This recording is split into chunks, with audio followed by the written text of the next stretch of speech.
El viento hacía vibrar los tensores de la antena, como si rasgara una cuerda grave, una nota sostenida que parecía venir de algún lugar detrás de mi nuca.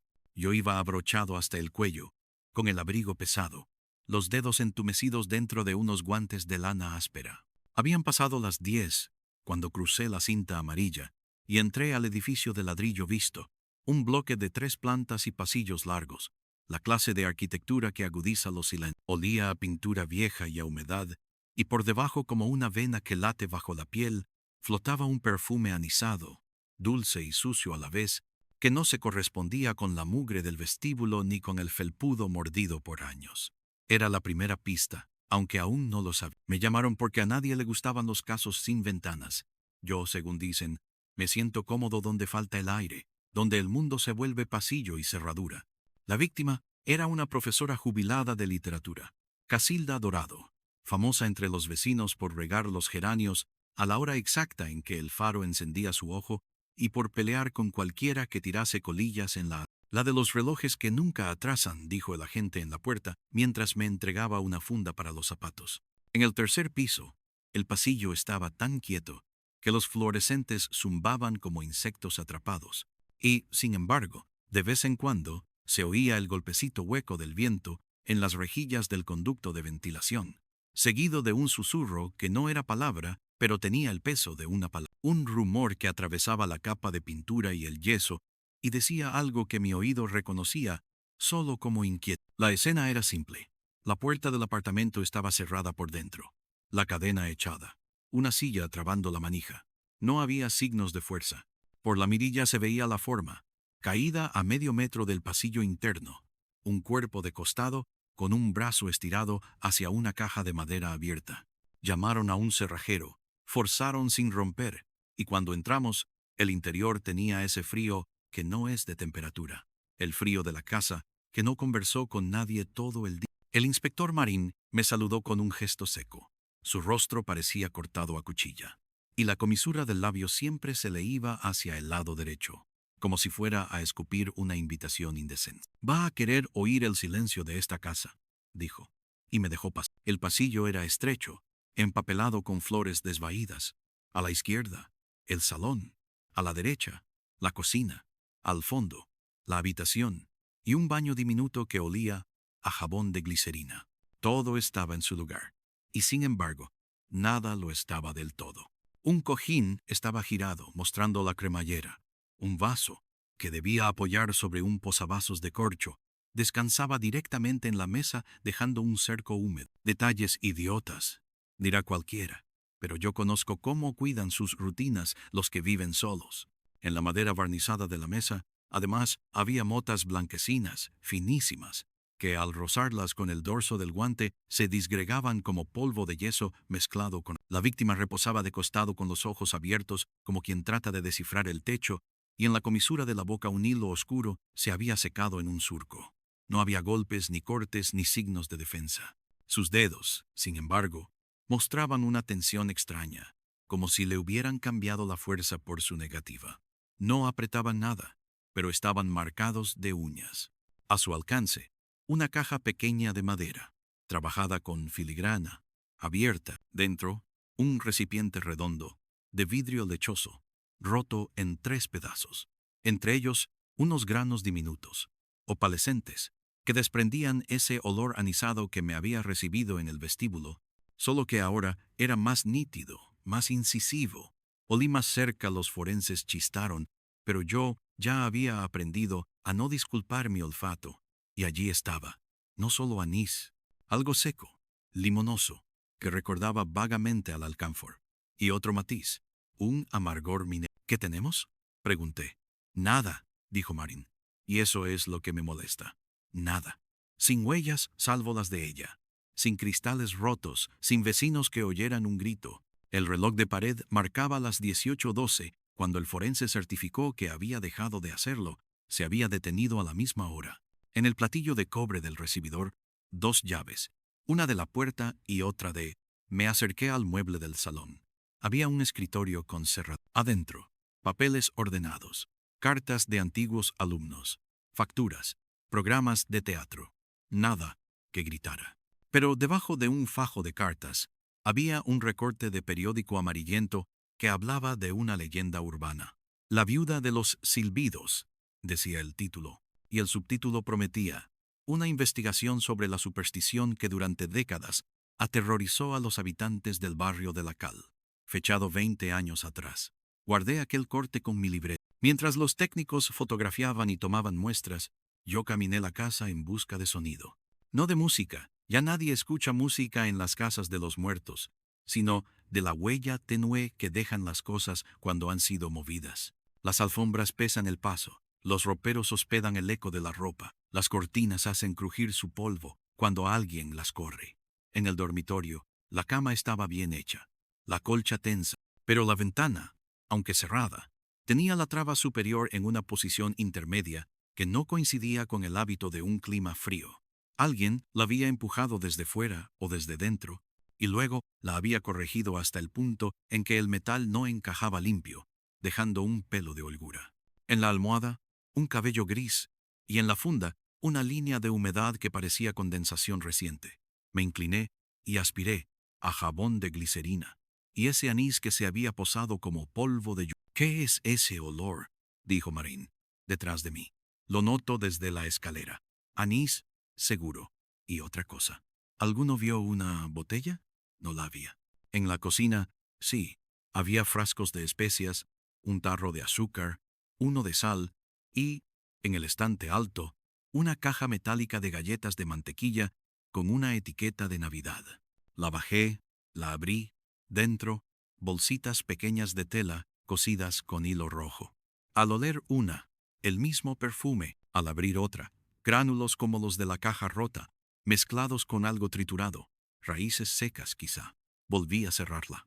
En la puerta del refrigerador, imanes con horas de cine y una foto vieja, Casilda, más joven, al lado de una mujer con un pañuelo oscuro en la cabeza. Detrás, con tinta casi borrada, con Julia, la de los silbidos, 1997. Un edificio se llena de voces cuando convoca a la policía. Hacia las 11, los vecinos codiciaban con los ojos la oportunidad de hablar. Había un olor flotante a lana húmeda y a perfume barato, y al fondo, una radio de transistores en algún piso derramaba una milonga baja. Entrevistamos a la de enfrente, una señora que juraba haber oído pasos, y luego juraba que eso había sido semanas antes, que con tanta atención una ya confunde los días. Al del perro, un hombre de barba rala que parecía tener hambre todo el tiempo, le costó mirar sin parpadear, y masticaba cada palabra. No escuché nada, jefe, decía, y el perro retemblaba su cadena como una ralladura de metal. Al final del pasillo vivía un estudiante de ingeniería, Mateo, que olía a solvente y café viejo. ¿La veía a menudo?, pregunté. Él dijo que sí, que la profesora a veces corregía sus trabajos, que era severa pero justa, que le había prestado un libro de leyendas locales para que entendiera de dónde venía el miedo de... ¿La visitó hoy? No. Tenía examen. Pero anoche sí. Le devolví el libro. ¿A qué hora? Cerca de las 10. ¿Y notó algo raro? Se detuvo a pensar, apretándose la frente con los dedos tiznados de grafito. Escuché un silbido, dijo al fin, pero pensé que era el viento en las rejillas. Sonaba como cuando uno llama a un perro, pero alargando la nota, y después, como si alguien se riera bajito. Marín anotó y me miró de soslayo. En la escalera, el viento metía y sacaba su mano invisible por los descansillos. A veces, uno olvida que la ciudad completa es un instrumento. La viuda de los silbidos, repetí.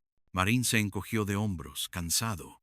En su experiencia, los nombres de supuestas maldiciones eran apenas la forma elegante de evitar mirar a los culpables. De vuelta al salón, me detuve en la caja de madera.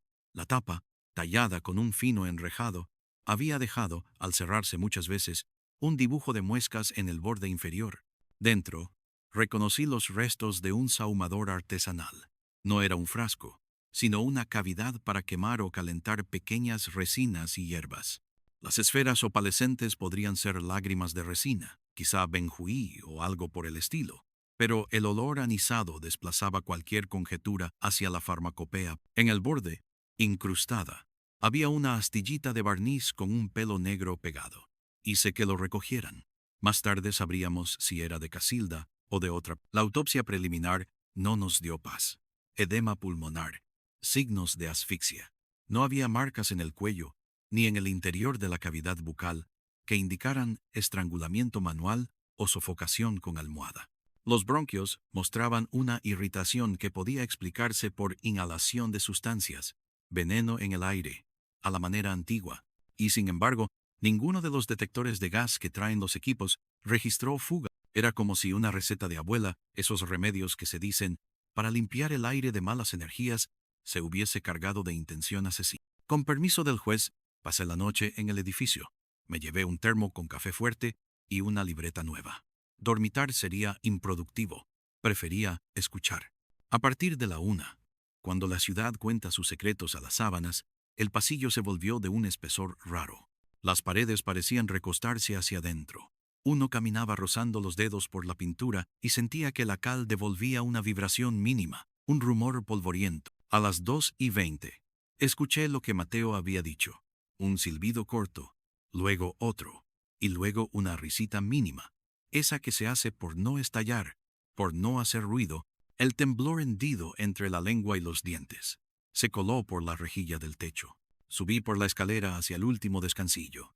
Allí, el vidrio de la claraboya vibraba, y vi, en el cuadro oscuro, un reflejo que cruzó de un lado a otro como una sombra deslizándose por fuera del mar. Al asomarme a la azotea, el viento me golpeó la cara con partículas finas.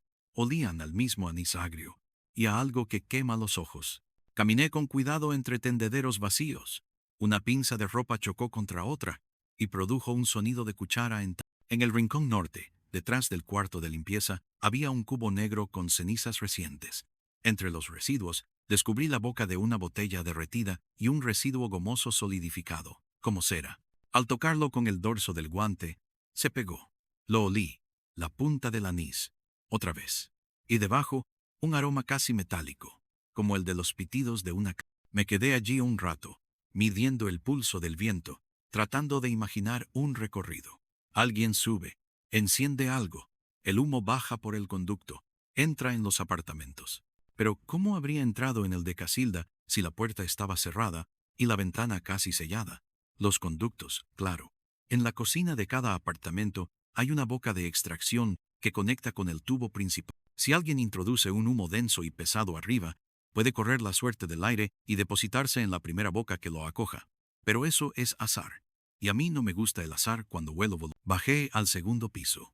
Frente al ascensor, un tablero eléctrico con los pulsadores de cada planta. El del tercero estaba forzado. Alguien lo había abierto con un destornillador. Adentro, nada fuera de lugar, salvo un rastro de polvo removido. Entonces miré hacia abajo, al zócalo. Un pequeño detalle que la rutina limpia de la señora del tercero nunca hubiese dejado pasar. Un hilo negro, finísimo, como de algodón quemado, que desaparecía bajo la puerta del cuarto de contador. Seguí ese hilo, y al abrir, me recibió un olor más intenso, la versión concentrada del anís. Me revolvió el estómago y tuve que respirar por la boca.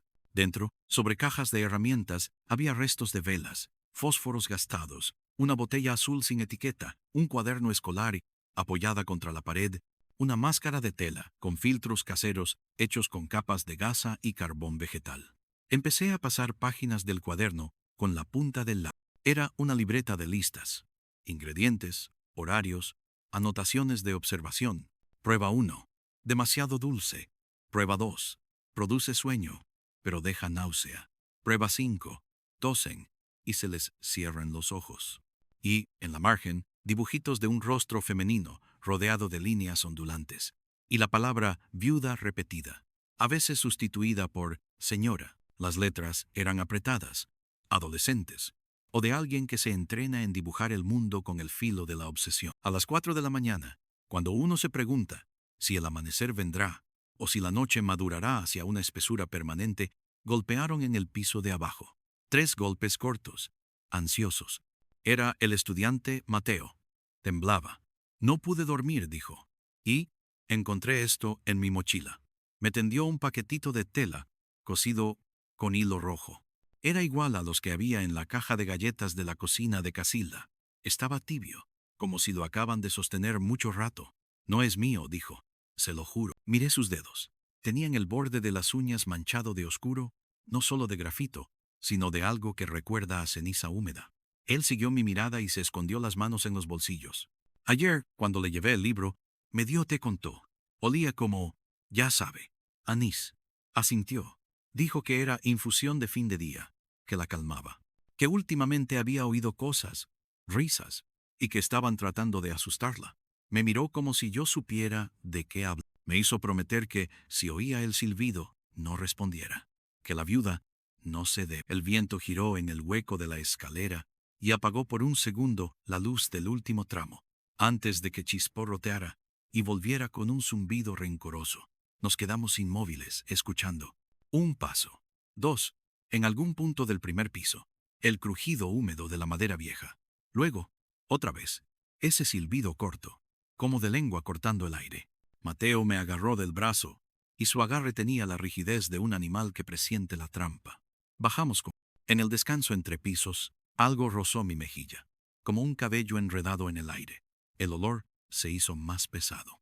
Al llegar al primer piso, una puerta estaba entreabierta, la de un apartamento que, según el padrón, estaba vacío desde hacía semanas. Adentro, la oscuridad parecía matizarse en capas como la yema de un huevo ciego.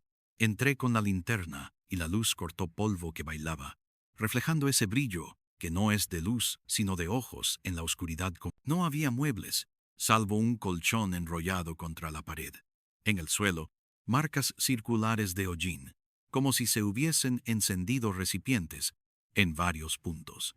En un rincón, colgando de la pared, unas tiras de papel con dibujos que parecían sellos protectores, o, quizá, todo lo contrario, convocatorias, cuadrados, rombos, una espiral que se cerraba hacia un punto negro.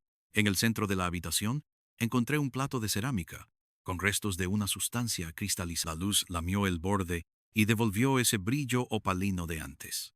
En el plato, con un palillo quemado, alguien había trazado una frase corta a modo de título, para que escuchen. El cuaderno que había hallado en el cuarto de contadores cobraba ahora textura. No era solo una libreta de pruebas, sino la receta de un rumor. Pensé en Casilda bebiendo su té como todos los días. Pensé en la caja con bolsitas en su cocina, en la caja de madera trabajada, en el cuarto del primer piso donde alguien ensayaba silencios. Me fui a la ventana. Abrí una rendija. El aire frío entró con olor a sal y a basura. Desde la calle subía un murmullo adormecido, la ciudad en su respiración más baja. Cerré. Volví a agacharme frente a... ¿Quién tiene las llaves de este piso?, pregunté luego en portería. El conserje era un hombre muy flaco, con un chaleco que le bailaba. Tenía los ojos rojos de no dormir, y aún así, lograba la placidez de quien se da por vencido frente a lo extraordinario. Nadie dijo: el dueño está fuera. Se llevó la llave. Entonces, ¿cómo entran? No entran. No me gusta cuando la gente responde a la forma de la pregunta en lugar del fondo. Le pedí el registro de reparaciones. Había una entrada de hace 2 semanas. Revisión de ventilación, piso 1. Firmada por Julián. ¿Julián?, pregunté. El conserje se encontró. Julia, corregí en voz baja, recordando la foto en el refrigerador. ¿La de los silbidos? Eso dicen las viejas. Yo no creo en fantasmas. Yo tampoco mentí. Faltaba una pieza. Los ingredientes pueden matar, pero lo que mata de veras es la intención. Y la intención tiene cuerpos. Volví a casa a ducharme y cambiarme de camisa, pensando en el olor que se me había pegado a la piel. Antes de colgar el abrigo, sacudí los bolsillos. El recorte de periódico cayó al suelo. Lo abrí. Hablaba de una mujer, Julia Méndez, viuda de un maquinista que después de perder a su hijo por una neumonía maltratada, había jurado hacer callar a los ruidosos del barrio que no la dejaban llorar. Desde entonces, cuentan que silbaba en la noche, una nota que nadie podía ubicar, que parecía brotar del metal de las escaleras y del agua, y que cuando esa nota persistía, las casas amanecían con gatos muertos, peces flotando panza arriba en las peceras, y los vecinos con dolor de cabeza. Julia no fue condenada por nada. La policía jamás encontró prueba de delito. Vivió sus últimos años en el mismo edificio, tercera planta, puerta C, el mismo de Casilda. El periódico mencionaba algo más. Julia enseñaba literatura en una escuela nocturna. Sus alumnos la recordaban por dos manías: el anís en el café y una colección de sahumadores artesanales con los que purificaba el aula cuando olía a sudores acumulados. La foto del recorte mostraba a una mujer de mirada sonda, con pañuelo oscuro y una mueca de ironía en el labio. Debajo, una frase atribuida a ella: el silencio no existe, niños. Lo llenamos con nuestros miedos. Regresé al edificio antes del mediodía. Me esperaba Marín con dos noticias. La primera: en las uñas de Casilda encontraron microfracciones de resina vegetal y trazas de un compuesto usado en insecticidas caseros, en dosis lo bastante bajas como para no matar a un adulto sano por ingestión, pero lo bastante irritantes como para inflamar una garganta, sobre todo la de alguien que tuviera una condición. Casilda había tenido bronquitis crónica. El médico de cabecera se encogería primero y luego confirmaría. La segunda: el pelo negro de la caja no era de la víctima. Era de alguien joven, de pigmentación alta, con restos microscópicos de tinta azul, probablemente de bolígrafo, adheridos. Un estudiante, quizá. ¿Mateo? Mi cabeza quiso tirar de ese hilo con rapidez, pero yo sé ser lento. El paquete cosido que había aparecido en su mochila podía incriminarlo o intentar salvarlo según la mano que volvía a hablar con los vecinos. Esta vez sin Marín. En edificios como ese, los secretos no son piedras grandes, sino arenas finas que se cuelan por todos lados. La señora del 2B dijo que la viuda aún caminaba por la escalera. El del perro juró que había visto a un chico bajar a la 1:30 con una caja, pero luego rectificó que quizá fue la semana pasada. El relojero de la esquina señaló que Casilda le había llevado su reloj a ajustar porque en los últimos días el tic-tac parecía mal. Al entrar de nuevo al apartamento de la víctima, toqué el reloj de pared con cuidado. Lo acerqué al oído. Por un instante, juraría que aún detenido, seguía hablando en su frecuencia secreta, como un insecto que canta después de... Me planté en la cocina. Atornillé mi atención a la rejilla de extracción. No había grasa ni polvo acumulado. Alguien la había limpiado. Con el destornillador que llevaba para estas cosas, la desmonté. Dentro, en la curva del tubo, un papelito doblado en 4. Lo saqué con unas pinzas. Era una página rasgada de un cuaderno escolar, con lista de compras: anís estrellado, benjuí, raíz de angélica, alcanfor, carbón activo, azúcar. En el margen, un dibujo de espiral cerrada y una nota: antes de silbar, abrir el... Antes de silbar. Fue entonces cuando la casa respiró de un modo nuevo. Un giro apenas perceptible de presión, como cuando se abre en algún lugar un ventanuco y el aire decide por dónde irse. Me di vuelta y miré el corredor. El espejo del recibidor devolvió mi figura, y detrás el asomo de alguien, o eso creí, un contorno, una sombra de hombros. Me quedé quieto. El vidrio, sin embargo, no miente pero sugiere. Sentí, más que oí, un paso suave en el pasillo del edificio.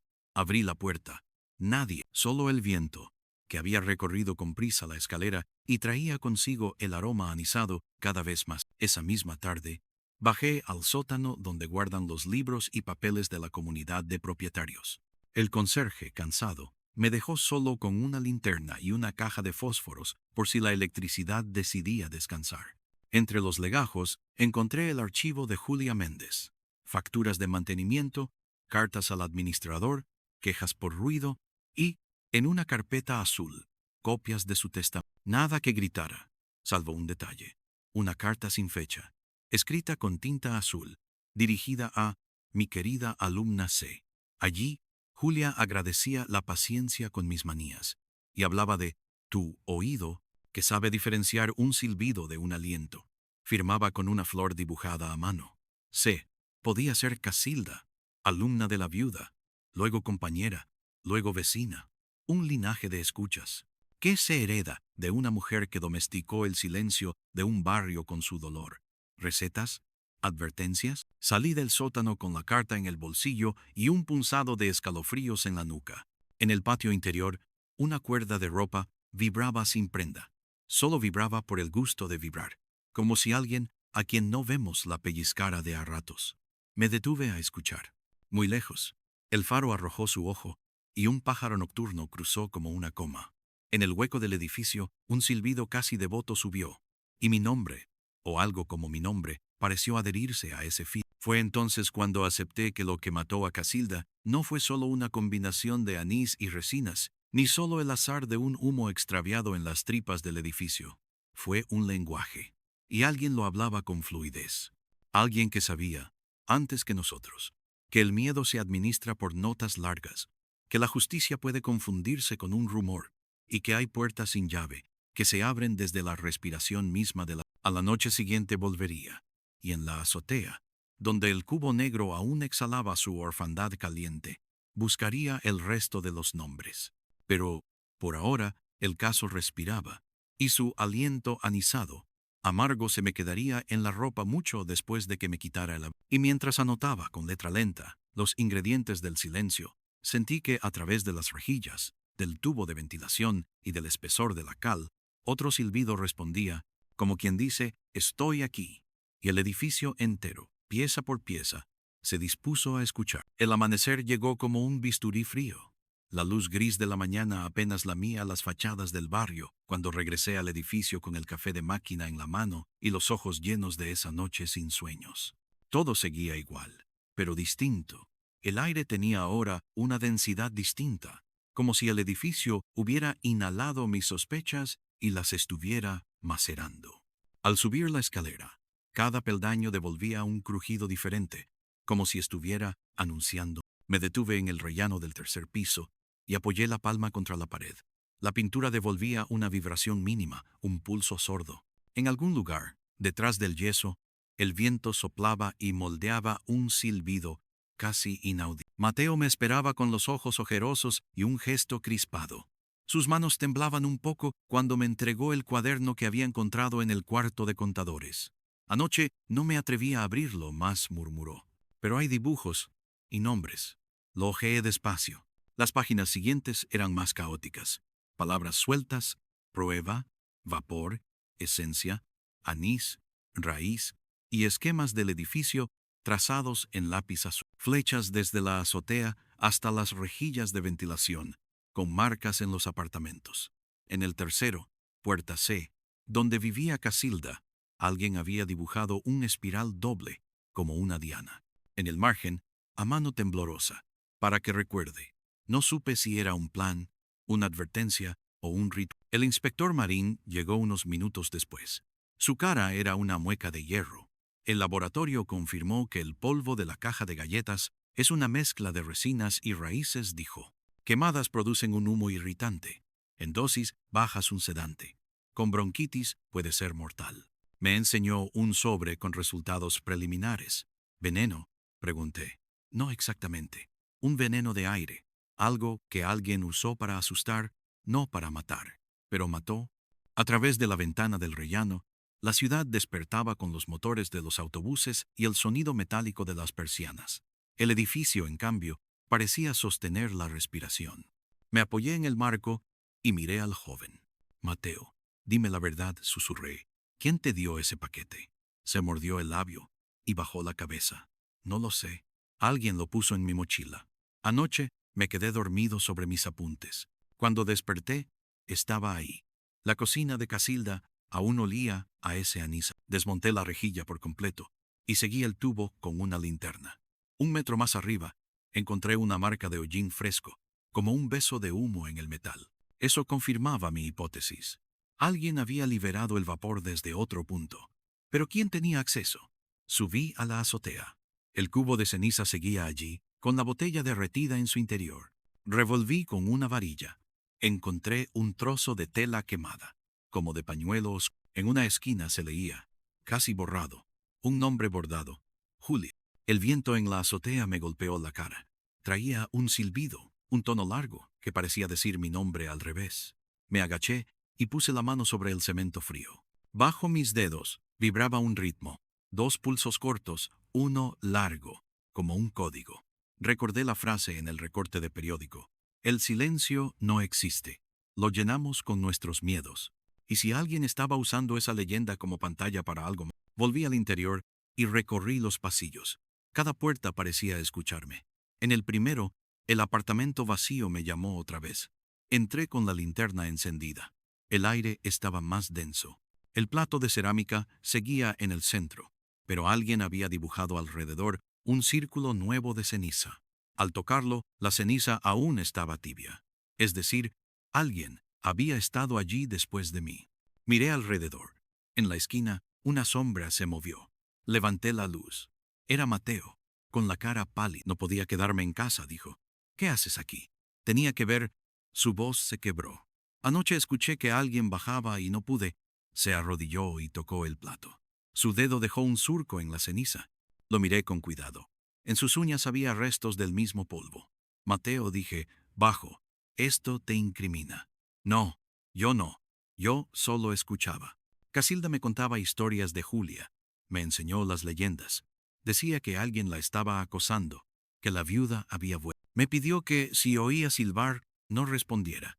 En su bolsillo, vi sobresalir otro paquetito de tela, igual a los anteriores. Se lo quité con cuidado. ¿Sabes qué hay dentro? Pregunté. Hierbas. Un remedio. Casilda me dijo que lo llevara siempre encima. Salimos del apartamento vacío. En el pasillo, el conserje nos miraba de reojo, con las llaves colgando como campanas. ¿Quién tiene acceso a la azotea? Pregunté.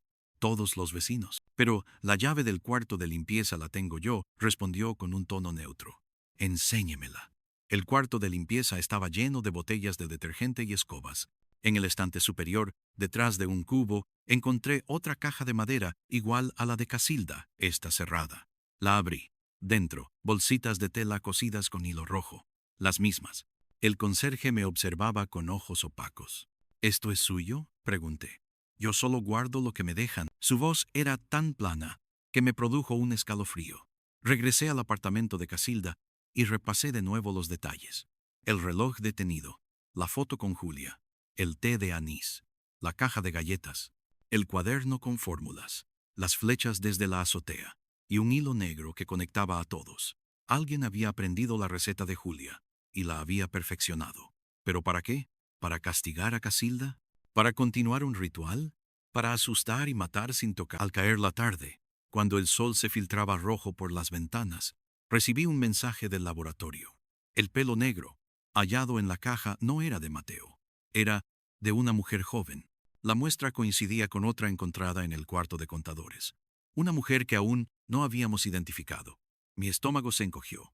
Había estado buscando en el lugar equivocado. Esa noche, decidí quedarme otra vez en el edificio. Me instalé en la escalera del segundo piso, con la linterna apagada. El aire olía a humedad y a anís. A la 1:17 escuché un silbido largo. Luego, pasos en la azotea. Subí despacio, sin hacer crujir la madera. La claraboya dejaba pasar un hilo de luz. Al asomarme, vi una silueta encorvada sobre el cubo de cenizas, vertiendo algo desde una botella azul. El olor era intenso. Di un paso. La silueta se enderezó. Era una mujer joven, con pañuelo oscuro en la cabeza. Sus ojos brillaron un instante en la oscuridad. Sonrió apenas y silbó, un tono largo, tan agudo que me cortó el aire en los... El viento giró alrededor de la azotea, como un animal. Las pinzas del tendedero chocaron como dientes. La mujer dejó caer la botella y echó a correr hacia la escalera. Bajé detrás de ella. Sus pasos eran rápidos y suaves, como de alguien acostumbrado al edificio. Al llegar al segundo piso, desapareció. Abrí cada puerta, cada cuarto, pero nada. Solo el olor anisado, más fuerte. En la pared, a la altura de mis ojos, alguien había trazado con ceniza una espiral cerrada. Respiré hondo. El caso había dejado de ser solo un rompecabezas. Ahora era una casa, y yo era la presa tanto como el cazador. El aire del edificio se volvió irrespirable, no por falta de oxígeno, sino por exceso de sospecha. Bajé las escaleras lentamente, con la linterna apagada, apoyando la mano en la barandilla fría y húmeda. Cada peldaño crujía, como si advirtiera mi avance.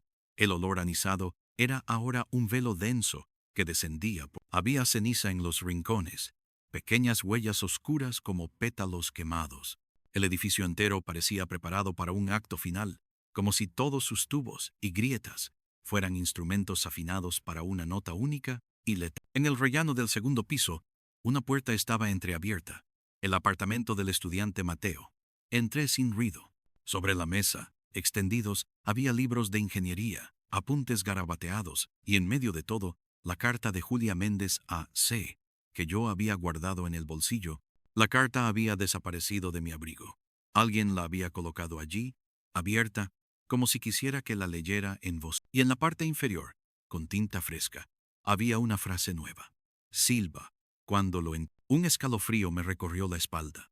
Sentí pasos detrás, pero al girar, solo encontré a Mateo, con el rostro desencajado. No puedo más, dijo en un hilo de voz. Yo la vi. ¿A quién? A la mujer del pañuelo. Viene todas las noches, silba en las rejillas y me deja paquetes. Dice que me va a enseñar a abrir el camino. Lo miré fijamente. Su piel olía a humo. Mateo, ¿qué has hecho? Se llevó las manos a la cabeza. Nada, solo escuché. Casilda me pidió que no respondiera, pero yo respondí. La primera noche le silbé de vuelta. Y entonces empezó todo. Entendí. No era un veneno cualquiera, era un lenguaje, un código de inhalaciones y notas, un ritual. Casilda, antigua alumna de Julia, había heredado la receta. Quizá intentó proteger a Mateo, pero él rompió la regla y respondió. Alguien, quizá la propia Julia, quizá una imitadora, quizá un eco humano de la leyenda, usó esa debilidad para colar el humo, para castigarla o para completar un ciclo. Decidí tender una trampa. Tomé uno de los paquetitos de tela y lo abrí. Mezclé las resinas con agua, siguiendo las proporciones anotadas en el cuaderno, pero sustituí la raíz principal por una hierba neutra. Lo coloqué en la rejilla de ventilación de la azotea. Encendí apenas un poco para que liberara un aroma suave. Luego, me escondí en la sombra del cuarto de limpieza y esperé. A la 1:43, la puerta del tejado se abrió sin chirrido. La mujer del pañuelo entró, llevando la botella azul. Caminó directo hacia el cubo y se agachó para encender su mezcla. En el instante en que el humo salió, yo encendí mi linterna. Su rostro apareció claro. No era Julia, que llevaba 20 años muerta, sino una joven de ojos febriles, idénticos a los de la foto en el refrigerador. La otra mujer junto a Casilda era su sobrina nieta.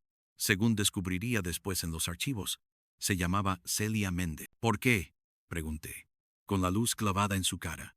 Ella sonrió apenas, una sonrisa torcida, porque me lo pidió. Casilda me traicionó. La receta era nuestra. Julia nos enseñó a purificar el aire. Ella empezó a usarlo para controlarme, para hacerme callar. Yo solo respondí con su propio. Sus ojos ardían con esa mezcla de orgullo y rencor que tienen los herederos de secretos. No la quise matar. Solo quería que sintiera miedo, como yo lo sentí de niña. Pero el humo entró demasiado fuerte. Y ella bebió té con la misma mezcla. Se debilitó. Se levantó despacio. Con la botella en la mano. El edificio me pertenece, susurró. Aquí todo vibra conmigo.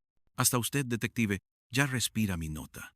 Di un paso atrás, pero ella no se movió hacia. Se arrodilló junto al cubo y dejó caer la botella. Ahora ya sabe quién es la viuda, dijo. ¿Y qué hace? No había confesión más clara. Sin tocarla, saqué mi teléfono y marqué. Minutos después, Marín y 2 agentes subían por la escalera. Celia no se resistió. Bajó con ellos en silencio, como si estuviera caminando dentro de un sueño que por fin terminaba. En el pasillo, los vecinos asomaban las cabezas, aspirando el olor anisado que aún flotaba. El laboratorio confirmaría después todo: la mezcla, las dosis, la botella azul, la tela quemada. Celia Méndez había aprendido las recetas de Julia, había heredado sus ahumadores y sus resentimientos. Casilda, su antigua protectora, se convirtió en víctima cuando intentó frenar el juego. Mateo, sin querer, se convirtió en testigo y, al cerrar el caso, me quedé solo en el apartamento vacío del primer piso. El plato de cerámica seguía en el centro, la espiral de ceniza borrándose poco a poco. Afuera, la ciudad sonaba a sirenas lejanas. Me acerqué a la rejilla y escuché. Silencio, o algo que parecía silencio. Apreté los párpados. El viento en la escalera hizo vibrar un tono largo, como un suspiro. No supe si era eco o advertencia. Escribí en mi libreta: el silencio no existe. Lo llenamos con nuestros miedos. Cerré la tapa, me puse el abrigo. Y mientras bajaba las escaleras, sentí que el edificio respiraba detrás de mí, como si guardara, en su cal y sus tubos, la última nota de un lenguaje que jamás terminaré de En la calle, el aire frío me devolvió al mundo común. Pero el olor anisado, tenue y persistente, quedó pegado a mi ropa. Y al girar la esquina, juraría que un silbido breve, apenas un soplo me siguió, como una sombra invisible, para recordarme que hay misterios que no se cierran con un arresto. Hay secretos que siguen respirando en los pasillos, esperando al próximo oído dispuesto a escuchar.